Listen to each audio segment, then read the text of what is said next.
ನಾಣಿಕಟ್ಟ ಸಮೀಪದ ತ್ಯಾಗಲಿಯಲ್ಲಿ ಶ್ರೀ ಲಕ್ಷ್ಮೀ ನರಸಿಂಹ ದೇವರ ವಾರ್ಷಿಕ ರಥೋತ್ಸವ ಕಾರ್ಯಕ್ರಮ ಸೋಮವಾರ ರಾತ್ರಿ ವಿಜೃಂಭಣೆಯಿಂದ ಜರುಗಿತು. ಭಕ್ತರು ವಾರ್ಷಿಕ ಪೂಜೆಯನ್ನು ಸಲ್ಲಿಸಿ ದೇವರ ಕೃಪೆಗೆ ಪಾತ್ರರಾದರು.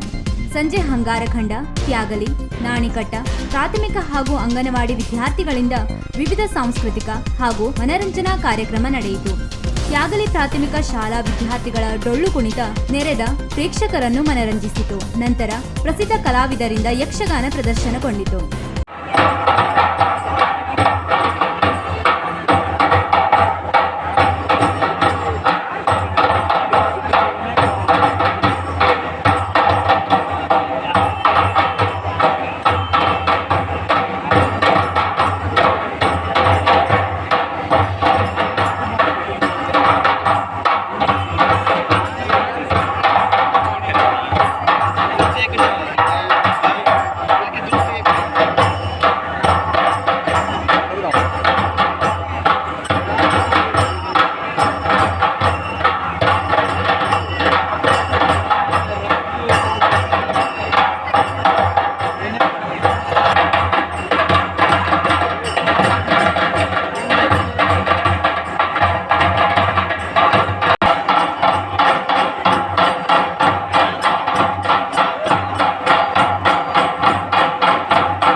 ವೀಕ್ಷಕ ಮಹಾಪ್ರಭುಗಳೇ, ನಮ್ಮ ಚಾನಲ್ ಅನ್ನು ಸಬ್ಸ್ಕ್ರೈಬ್ ಮಾಡಿ, ಶೇರ್ ಮಾಡಿ, ಪ್ರೋತ್ಸಾಹಿಸಿ.